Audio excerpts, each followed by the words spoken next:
Hola, hola, ¿cómo están? Bienvenidos. Bueno, a este nuevo programa de Abordando el Counseling desde el canal de YouTube de International Coaching Café. Hoy vamos a estar recibiendo a un invitado muy especial, a un abogado muy reconocido en la Argentina, que él es especialista en discapacidad y derecho, es además antropólogo, es una persona realmente que enriquece constantemente nuestros saberes. Y el derecho para mí es primordial, en este caso en las familias y en las personas con discapacidad, es el principio rector para que las familias puedan vivir una vida plena e independiente. Y hoy vamos a estar hablando de un tema muy interesante, muy importante y tan necesario para las familias y para las personas con discapacidad, sobre su nuevo libro de Familia y Apoyos. Así que le voy a dar la bienvenida a Juan Seda. Hola, ¿cómo te va, Celia? Gracias por la invitación y un saludo a todos los colegas en toda América. Gracias, Juan. La verdad que para mí es muy importante que estés acá, porque creo que el derecho es necesario tener abogados como vos, que defiendan los derechos de las familias, de las personas con discapacidad, que hagan cumplir la ley, porque realmente se pasan situaciones de muchos conflictos con las obras sociales, sufrientes, y qué importante los apoyos, ¿no? También esto que vos venís a hablar de tu nuevo libro, de uno de los tantos, ¿no? que tenés, y de los cursos y demás, que es importante la información y de tu mano, que mejor aún. Así que bueno, te voy a dar la palabra para que nos cuentes un poco sobre este nuevo libro, de qué se trata, cuál es el enfoque, sobre familia y apoyos. Bueno, primero tengo que aclarar que no es un libro estrictamente de derecho, más bien es un libro de antropología social, porque formó parte de un proyecto de investigación de postdoctorado en la Facultad de Filosofía y Letras, en la carrera de Ciencias Antropológicas.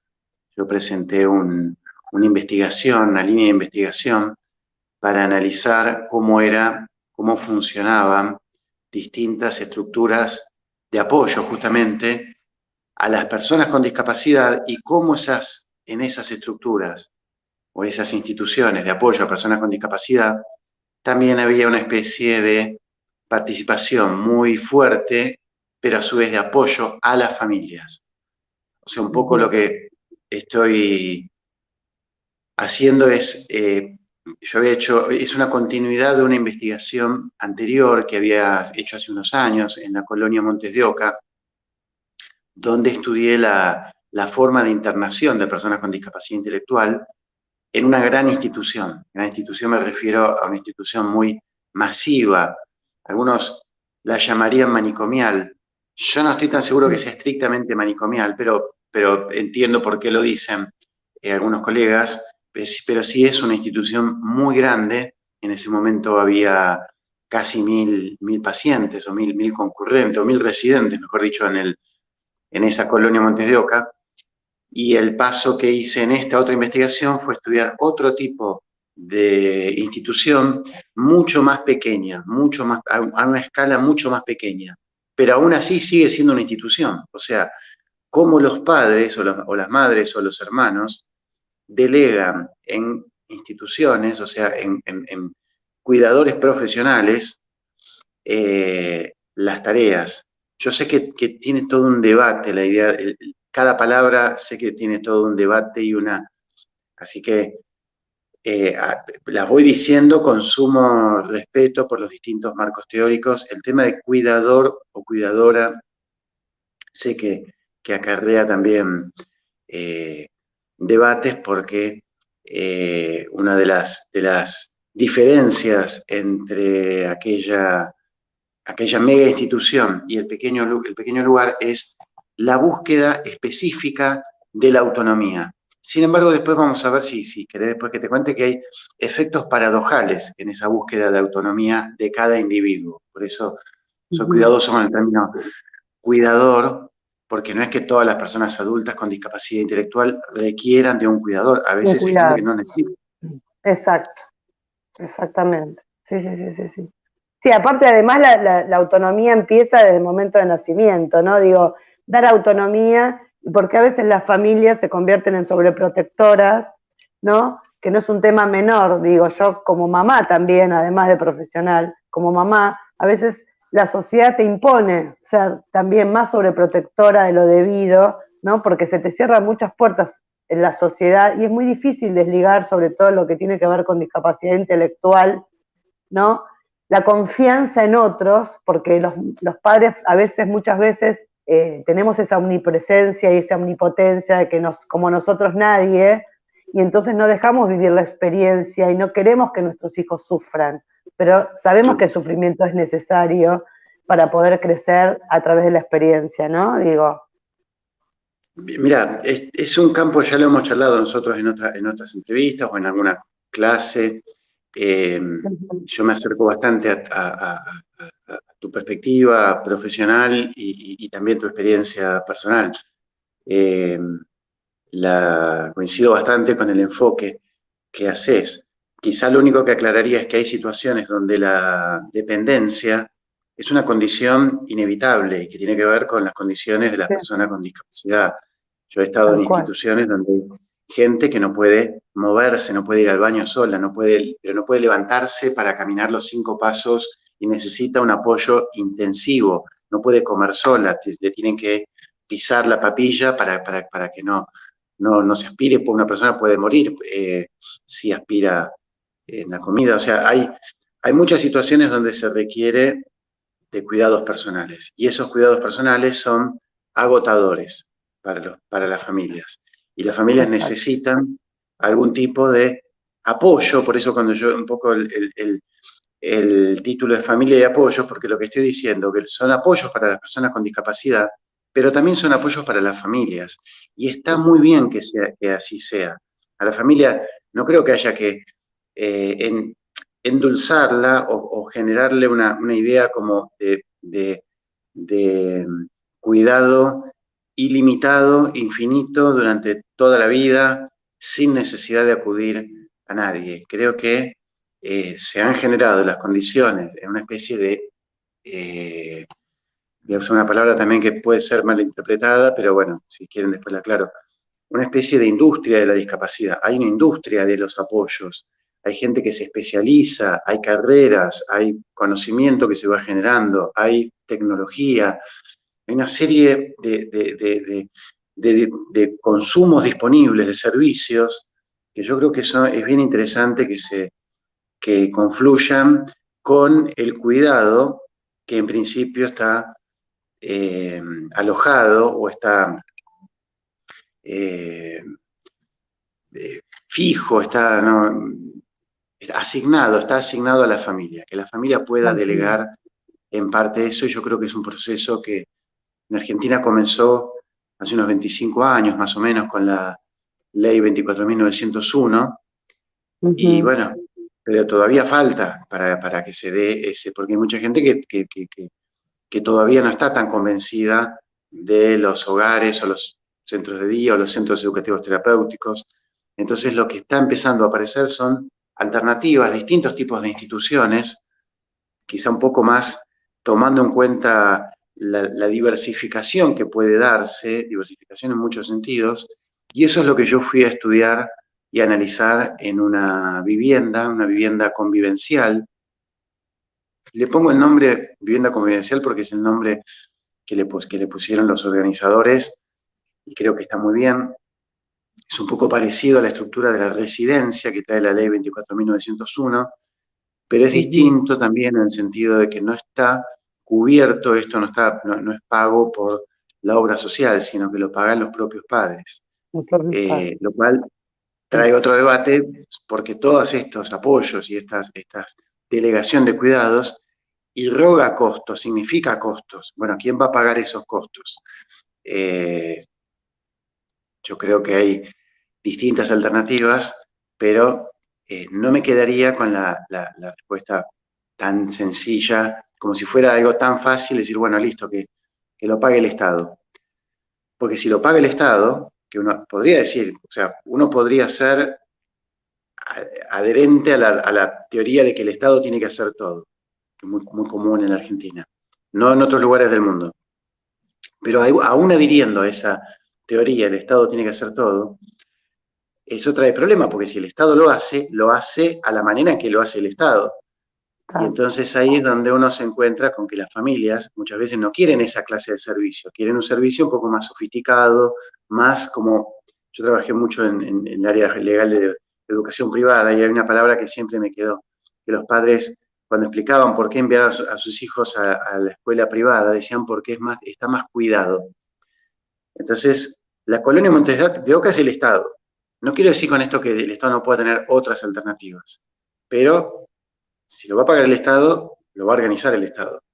Así que lo que fui un poco a ver es una experiencia de autogestión donde un grupo de padres organizó para sus hijos una vivienda convivencial como alternativa para el día que ellos ya no estén para cuidarlos. Sí, sí, exactamente. Yo creo que ahí hay varias aristas que me gustaría como resaltar, ¿no? Primero digo que esto que vos decís, lo asignado de los padres, tiene que ver con una cuestión de la edad y de todos los hijos, ¿no? Cuando llega el momento de la emancipación y que el adulto empiece a tener autonomía, en cuanto a autonomía personal, no desde el hacer, sino desde el sentir, desde el deseo, del sistema de preferencias, porque es un sujeto deseante, además de un sujeto de derecho, ¿no? Es un sujeto que le pasan cosas por el cuerpo, que quiere, y que quizás viene manipulado por estas cuestiones que vos decís, constantemente por otros, donde su cuerpo no le pertenece, sino que le pertenece a otro, y que además debe dar cuenta y resultados de cada profesional que lo atiende, ¿no?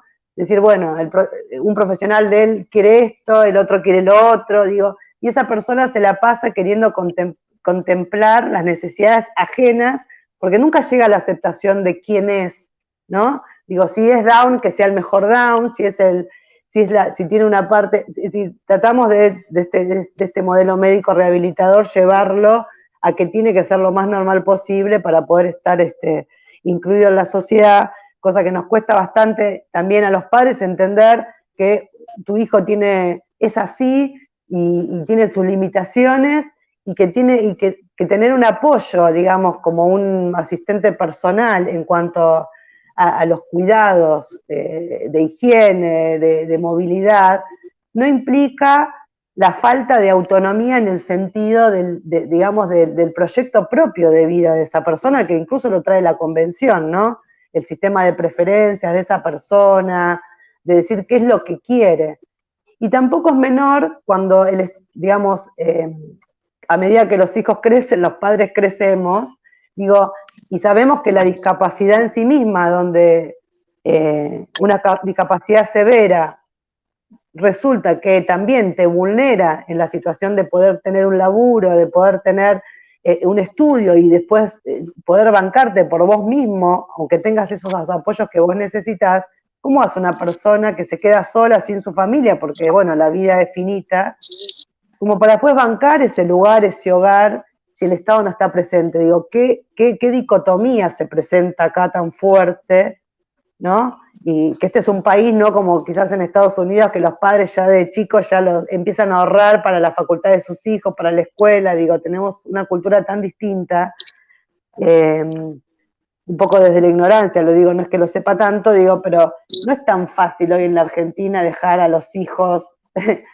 bien parados cuando hoy vivimos el aquí ahora y que esta pandemia nos atravesó de una manera terrible. Y no es menor esto de generar la confianza de que tu hijo pueda estar en una institución a marco del otro cuando sabemos que una institución de 1000 personas, por más amor y ganas y voluntades, el cuerpo no te da para estar a cargo y acompañar a 1000 personas de una manera tan como corresponde, digamos, ¿no? No sé qué pensás vos de todo esto. Ya, son como varios temas, pero te voy a empezar por lo último. Hay efectos paradojales de esas grandes instituciones. Uno de los efectos paradojales es que en algún punto mucha gente tiene ahí más autonomía y más libertad que en una institución más cuidada. Está menos cuidado, está más en riesgo, pero tiene más autonomía. Porque no hay posibilidad de que en una institución tan grande el cuidado o la vigilancia o el seguimiento de cada residente sea personalizado. Entonces se generan sistemas de autocontrol entre la población y donde, bueno, Una persona, en el libro este de Montes de Oca, yo tomo un concepto de Turner, ¿no? De Víctor Turner, que es un antropólogo muy importante que habla simbólico, ¿no? Que él planteaba la idea de la ceremonia, ¿no? Y los ritos, los rituales. Había un ritual cotidiano en la colonia Montes de Oca que era, y que creo que lo he visto en otras instituciones también, pero bueno, ahí me llamaba la atención, que era que a determinada hora todas las personas tenían que estar en su pabellón. Durante el día podían hacer lo que quisieran, pero a determinada hora tenían que estar sí o sí, porque era el momento en que se les daba la medicación. Fuera de eso, la persona podía hacer lo que quisiera, a donde quisiera, tenía una libertad total. Entonces, si uno habla de autonomía, bueno, ahí había autonomía. Te confieso, Celia, yo no uso esas categorías más de la militancia, de modelos, me da la impresión de que ahí estamos en nociones más del activismo que realmente teóricas de la academia. Si bien muchos académicos la toman, pero me da la sensación de que es una especie de categoría propia del colectivo de las personas con discapacidad y que lo han planteado como una bandera y la entiendo perfectamente y lo respeto, pero me parece que no brinda explicaciones realmente hablar de modelos, sobre todo porque no son modelos, son definiciones. Cuando uno da la definición de discapacidad es una definición casi a priori, o sea, la da el legislador y dice, esto es la discapacidad, no es estrictamente un modelo. Pero bueno, entiendo que se usa mucho y que hay un discurso en el colectivo de las personas con discapacidad que no se sabe bien de dónde viene. Yo lo toco un poco este tema, porque lo que planteo es que la antropología tiene muchísima, la antropología social tiene muchísimo más y mucho más impacto en el campo de la discapacidad del que se le reconoce. Porque uno puede ver en la noción de normalidad y anormalidad, puede ver una tradición antropológica. En la noción de la relativización de determinadas pautas, de pautas de justamente de capacidad, por ejemplo, y todo lo que es la línea del capacitismo, Ujú. parte de la noción de un ser humano con determinadas características. El respeto por la diversidad también es una línea que viene muy de la antropología social. O sea, le dedico un capítulo también en este libro a explicar por qué la antropología social tiene muchísimos puntos propios en todo el armado del discurso de la militancia en discapacidad. Pero también lo que digo es, uno de los problemas es que ahí se produce una especie de contrabando, porque ese discurso va del mundo académico al mundo de la militancia. Iba a decir de los padres y madres, pero no necesariamente padres y madres. Muchas personas con discapacidad también eh, que desarrollan estos planteos casi eh, como un emblema, ¿no? Pero eso después vuelve al mundo, al mundo académico, y el mundo académico lo toma como construcciones que no se sabe bien de dónde salieron, pero porque hablar de modelo es un término epistemológico profundo. ¿Por qué se habla tanto de modelo? Yo creo que la mayoría de gente que habla de modelo no sabe qué es un modelo en términos epistemológicos. Y sin embargo Ujú. es un término tan utilizado, igual que paradigma. Entonces, hay como una necesidad de academizar el discurso, de darle un tono serio y académico, pero a su vez un tono casi antisistema, lo cual pone en una situación incómoda a quien no cuestiona el sistema social. Entonces, todo el discurso de la convención es un discurso muy parecido al que se desarrolla en muchas áreas del sistema internacional de los derechos humanos. Una idea de que la sociedad es injusta, la sociedad castiga a los sectores vulnerables, la sociedad tiene injusticias y estas normas vienen a poner un poco de reconocimiento y de reparación al sufrimiento que atraviesan estos colectivos, lo cual es un poco uno de los fundamentos de la emergencia, de la constitución, del surgimiento de muchas normas que reconocen derechos a grupos postergados de la población.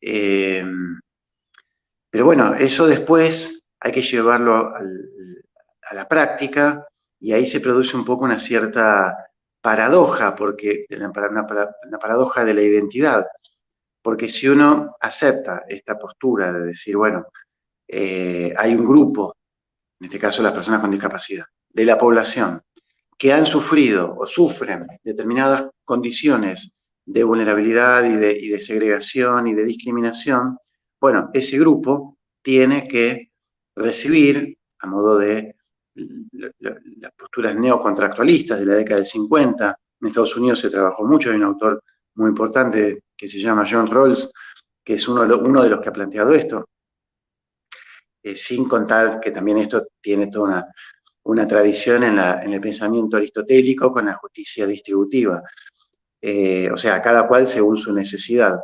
Entonces, uno reconoce el grupo, reconoce la necesidad y reconoce el esfuerzo extra que tiene que hacer el resto de la población por solventar esos gastos.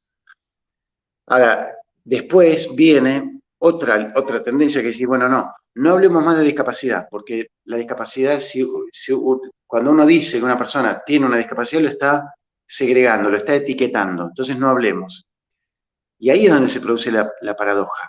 Si no hablamos y no identificamos cómo atribuimos las prioridades al grupo al que ese neocontractualismo social había decidido, la sociedad, darle una prioridad.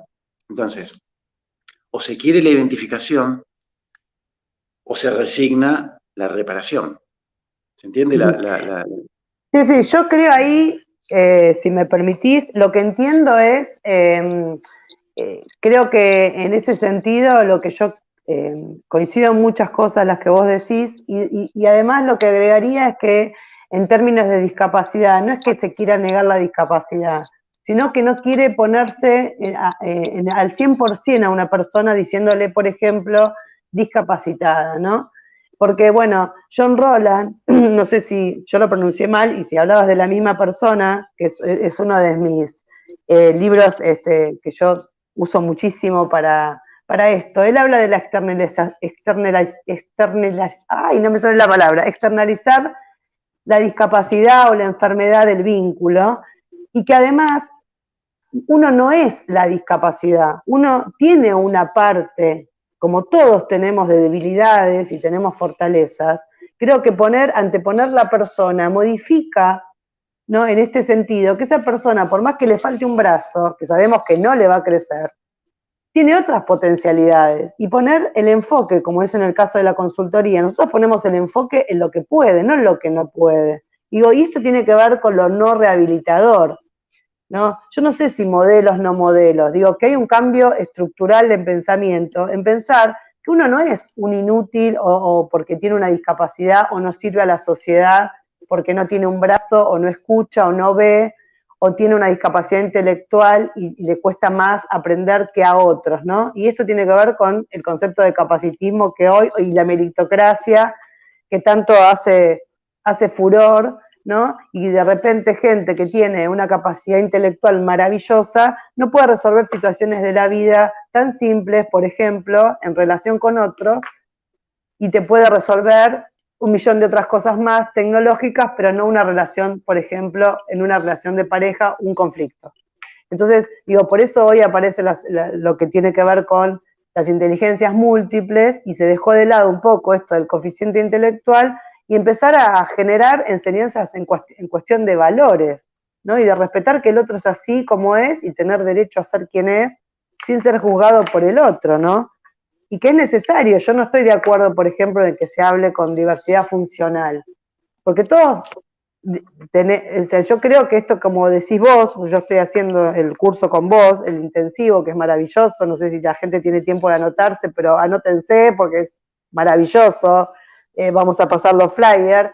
Realmente, yo coincido con vos en esto de que la convención quizás no es un nuevo paradigma, sino son nuevas denominaciones, pero que son necesarias para la visibilización, ¿no? Y para darse a conocer de una forma masiva y tener como esta especie de Biblia, como decís vos también, que yo lo comparto, pero que nos sirve. Pero ojo, en este sentido, de que hay gente que tiene discapacidad, tiene comprometida la salud y tiene cuestiones muy severas y que a veces uno muestra al Down superador, lo digo así un poco despectivo, yo tengo un hijo que es Down, y uno muestra que, ay, no, mirá lo que logró, no digo como que si va a ser es Down, pero bueno, exigirle a que dé todo, ¿no? Y ahí nos olvidamos de la aceptación de ser quien es, y que bueno, y que llega una persona a lo que llega, y que también tiene que ver con los deseos de esa persona, y nos olvidamos, ¿no? Por toda esta sobreexigencia, por toda esta sobreterapia que le damos a nuestros hijos,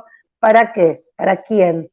Digo, ¿no? También hay que empezar como a decir, bueno, ¿para qué tanto fonoaudiólogo, psicólogo, ¿para quién? ¿Para mí? ¿Yo necesito que mi hijo me dé lo que yo necesito o lo necesita él? Digo, ¿no? Y acá como cuando nos olvidamos del ser humano, ¿no? Y también, por eso creo que el derecho viene de la mano de las obligaciones. No, hay derechos, hay obligaciones. Si la persona después no es capaz de poder ser autónomo y laburar y hacer su vida como cualquiera en la medida de sus posibilidades, seguimos en el asistencialismo, ¿no? Y hablamos de una autonomía de hacer una vida, bueno, no solamente la vida es hacer cosas así, no, también es hacer cosas trascendentes para la persona, ¿no? Y poder tener una vida independiente en sentido laboral, de salidas, de proyectos. Me parece que eso es importante también. Sí, totalmente, Celia. Eh,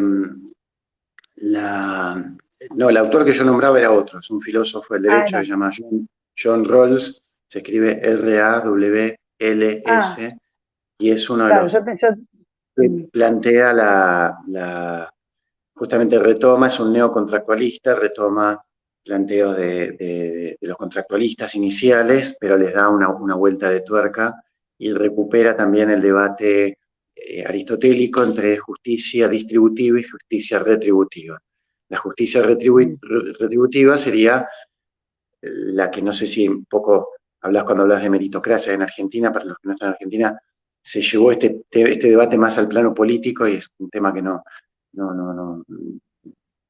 me interesa tanto la discusión política, pero sí defiendo la justicia retributiva, o sea, que cada uno reciba en función de sus méritos, la sin perjuicio equidad, de que no la igualdad, la equidad, ¿no? Sería como un no, poco esto. no, Aristóteles habla de justicia retributiva, que cada uno reciba en función de la equidad según no hay una definición muy clara en el derecho romano de qué es la equidad, pues es dar a cada uno lo suyo, y es más o menos lo mismo que el término de justicia, cada uno que Ajá. reciba lo que merece. Eso es el principio de la justicia retributiva, a cada uno lo suyo según sus méritos. El planteo, además de la justicia distributiva, es a cada uno según sus necesidades. El tema es que es difícil de medir los méritos y es difícil de medir las necesidades, porque en el campo de la discapacidad uno podría decir, bueno, un poco lo planteabas vos, ¿qué necesita una familia? Bueno, necesita esto, pero eso tiene costos, lo va a pagar la familia, le va a pedir al resto de la sociedad que se lo pague. Bueno, yo creo que ahí todavía falta una especie de, ya que estamos saliendo desde Miami, voy a usar una palabra en inglés que se usa mucho en términos de instituciones educativas, que es el accountability, es rendir cuentas en qué se está gastando el dinero que se dedica al campo de la discapacidad, porque hay mucho puesto en propaganda, en viajes de funcionarios, en una especie como de cuidado de esa casta de que se va generando en muchos espacios. Y en el campo de las prestaciones también creo que falta mucho por rendir cuentas, porque hay prestaciones que son muy necesarias, pero hay que ver cómo se están pagando. Pero claro, no es fácil porque imagínense que aquí hay intereses económicos, hay un montón de necesidades genuinas, entonces una familia capaz que dice, bueno, a mí no me importa de dónde sale, yo quiero que me cubran, no me importa de dónde sale. Y un poco lo que creo que en algún momento va a haber que plantear, yo no lo llevo a hacer en este libro porque no tengo la formación actuarial o contable eh, o financiera como para analizarlo, pero un poco lo que estoy tratando de decir es, en algún momento tenemos que decir, y analizar cómo se está gastando el dinero de la sociedad, de los contribuyentes, en las prestaciones para un grupo específico de la sociedad, que está muy bien y hay que hacerlo, y yo defiendo esa idea de cubrirle a un grupo, cubrirle ese costo, pero no a cualquier costo. Y cuando digo no a cualquier costo, no estoy diciendo solamente lo que sea barato o lo que sea caro. Estoy diciendo que tiene que transparentarse, las cuentas tienen que transparentarse. ¿Por qué se paga una cosa? ¿Por qué no se paga otra? Yo, por ejemplo, con esto que vos decías, de ir a una terapia y de ir a otra. Por otro lado, lo entiendo. O sea, hay una posición un poco antipática, pero que son actores a los cuales creo que hay que consultar y hay que preguntarles. Es antipática porque se juegan otras cosas, que es la del auditor de las empresas de medicina prepaga, auditor de las obras sociales, auditor de programas estatales, que son los que analizan los pedidos de prestaciones, si se necesita, no se necesita, cuánto cuesta. Ese debate de los auditores, a veces charlando con algunos en un curso, me dicen, bueno, pero ¿por qué va un niño que lo mandan a fonoaudiología, terapia ocupacional, kinesiología, bueno, y distintas cuestiones? Y charlando con muchos padres y madres, me dicen, bueno, pero ante la duda, yo tengo que hacer todo lo que me piden, porque yo no sé si por ir o no ir a una terapia ocupacional o a una fonoaudiología, a una terapia de fonoaudiología, no logro que mi hijo pueda hablar de una manera que de otra manera no podría hablar. Entonces uno tiene que probar todo y está perfecto que ante la duda se pague, se cubra el costo. Esto lo discutíamos, lo planteaba muy bien un juez en las últimas jornadas nacionales sobre discapacidad y derechos presenciales. El año pasado se hicieron de manera virtual, igual que este año se van a hacer virtuales, pero en el 2019 se hicieron presenciales, y un juez muy, muy criterioso en Córdoba, me pareció criterioso, él decía, yo no tengo claro si este medicamento es estrictamente necesario, porque es un diagnóstico, es un tratamiento experimental. No sé si lo va a curar. Nadie dice que lo va a curar, pero quizás mejore un poco. Era carísimo, un medicamento de los más caros del mundo. Y el hombre dijo, bueno, me puedo equivocar para un lado o para el otro, pero prefiero equivocarme para el lado de la plata, porque finalmente si se pierde plata. En cambio, si me equivoco porque no le dimos a este joven, a este niño, un tratamiento que lo podría haber salvado, lo que estamos perdiendo ahí no es plata, sino que es la vida. Bueno, lo mismo pasa con la educación, con la socialización. Creo que ante la duda siempre hay que cubrir, independientemente que después uno pueda decir, bueno, listo, hay Sí, tratamientos yo que ya creo que igual eso, comparto, creo que eso deviene un poco, porque la familia cuando nace, si hablamos de nacimiento, una discapacidad genética o si fuese adquirida, tiene que ver un poco con el sistema que te mete ahí. Digo, yo te voy a dar el ejemplo y creo que la vez pasada en el curso te lo di. Yo mi hijo a una escuela especial y a mí me exige la escuela especial que mi hijo haga las terapias. Me exige que haga las terapias. Entonces, y el padre siempre está entre la incertidumbre y la duda, ¿no? Si hubiese hecho fonoaudiología y no se lo hice hacer, yo soy una madre bastante rebelde y no le hago hacer todas las terapias. En un momento mi hijo Bautista tenía 5 terapias por semana, hasta que un día dije, basta, se terminó, ¿no? Y esto tiene que ver con esta industria que vos decís, pero ¿de quién parte la industria? Creo que se juega con la necesidad de la familia y la angustia, ¿no? De decir, y además que una familia tipo no podría pagar un tratamiento de tantas terapias, sería imposible. Hoy, por lo menos en la Argentina, es imposible poder sostener un tratamiento con 5 terapeutas, que aparte del agobio que trae familiar, ¿no? Y encima si ese chico no progresa en la medida de las necesidades o las puestas que los profesionales, los padres, todas las expectativas que tienen, y encima, ¿no? Y esto que, digo, no es aleatorio que esto suceda. En cuanto vos decís a los auditores de las obras sociales, prácticamente ni siquiera o sea, no hay un seguimiento de ese chico desde el momento que ese chico nace, empieza sus terapias, como para decir, bueno, sí, este chico necesita, no, ni siquiera lo conocen. Digo, entonces están hablando por boca de jarro, están diciendo, este chico no, esto no lo va a necesitar y ni siquiera conocen al chico. Digo, entonces me parece que si no trabajamos de manera interdisciplinaria, comprometida en cada caso, es imposible, porque yo aceptar que venga un auditor y me diga, no, tu hijo no necesita psicólogo, no necesita psicólogo, y a Bautista ni lo conoce. Digo, ¿con qué autoridad vos, por sobre el médico, por sobre mí, que soy la madre, que sé lo que mi hijo prácticamente, porque hay un saber familiar que debe ser respetado, porque en realidad somos los mayores conocedores de la discapacidad de nuestros hijos, porque ellos nos enseñan lo que es el síndrome de Down, lo que es una discapacidad, todo lo que la familia vive, y un auditor de la nada, por una cuestión económica, venga a decidir sobre si hace terapia o no, sin haber tenido un seguimiento de la historicidad de ese chico. ¿Cómo se maneja eso? Sí, Digamos, para el lado de la familia. Aclaremos. El auditor no dice si la persona puede ir o no puede ir a la terapia. Un auditor lo que te dice es si la obra social te lo va a pagar o no te lo va a pagar. Son cosas muy distintas.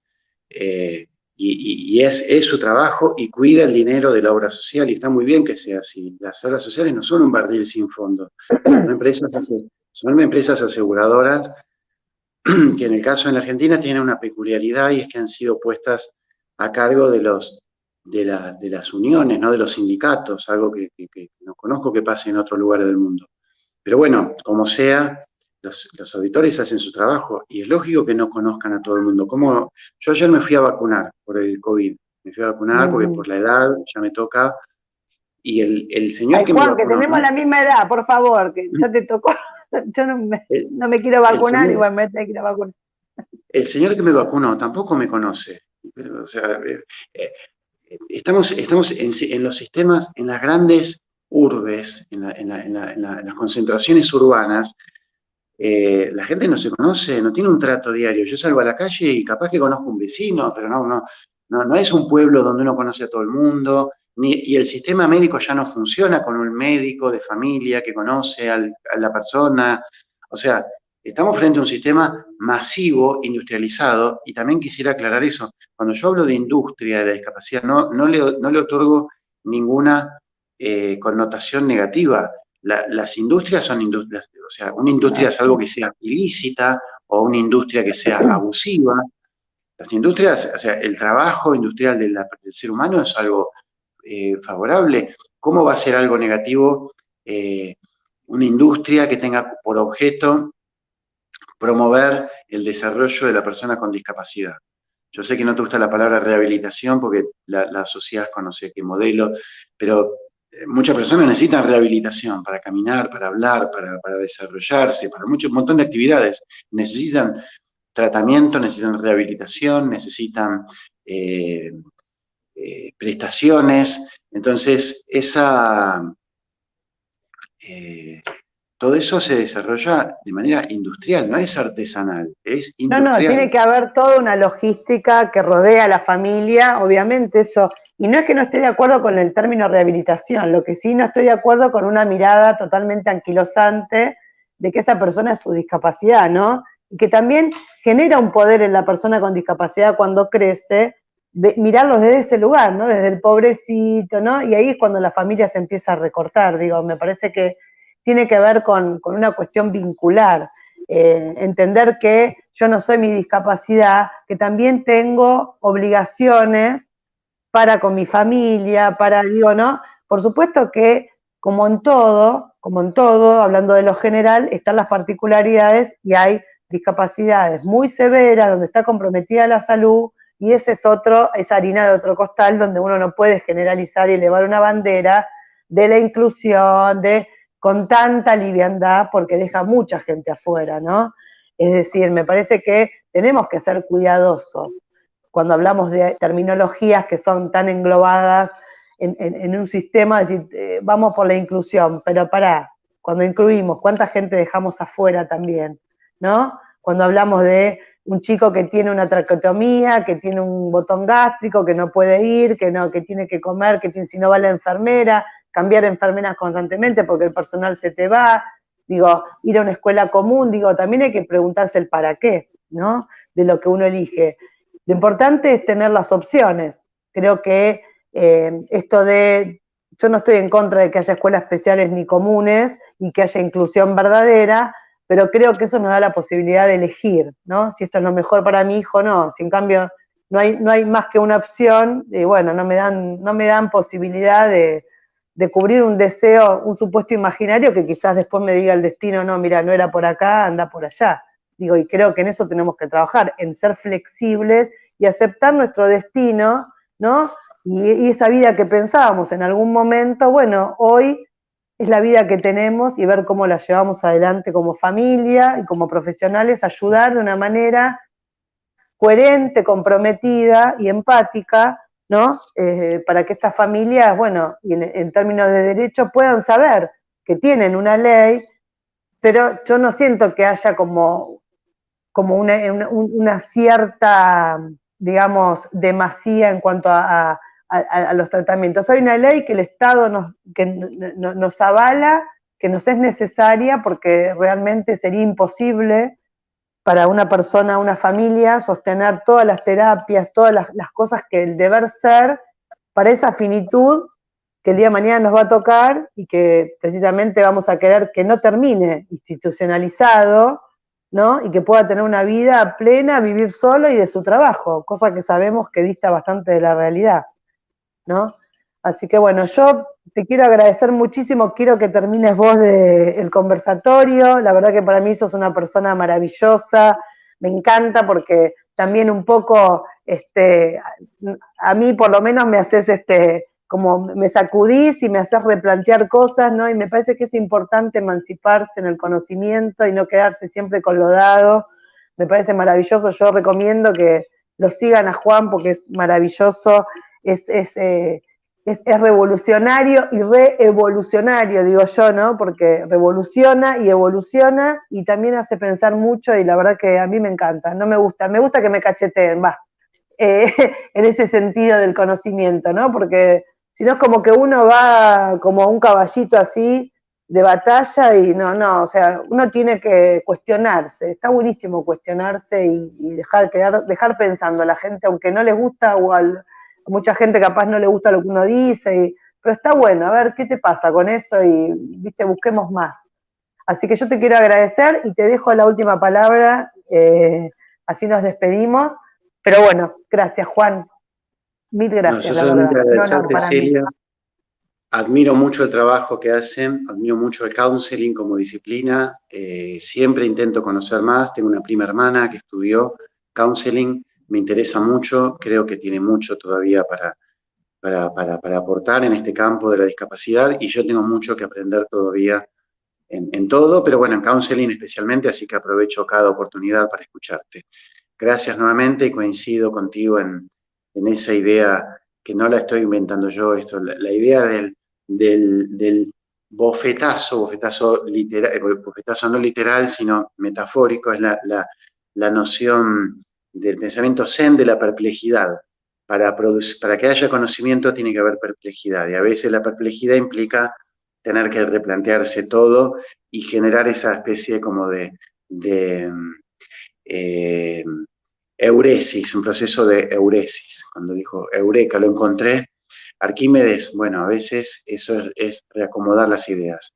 Y por eso intento reformular muchas cosas que se dicen muchas veces y de tan dichas en el mundo de la discapacidad uno ya no se acuerda qué querían decir. Así que gracias nuevamente por permitirme charlar contigo, aprender de vos y un gran cariño a vos y a todos los colegas del counseling. Te agradezco mucho, Juan, y te voy a volver a invitar, porque para mí es interesantísimo debatir, hablar, la verdad que son maravillosos. Así que bueno, los despido, hasta el próximo martes. Y bueno, muchas gracias, espero que todo esto les haya servido para sacudir un poco el cuerpo, la cabeza, las ideas, y no quedarse con lo dado y poder reproducir sus propios conocimientos y ir aportando esto a la sociedad que es tan importante en el área de la discapacidad y para sus familias. Así que bueno, muchas gracias. Nos vemos la próxima semana.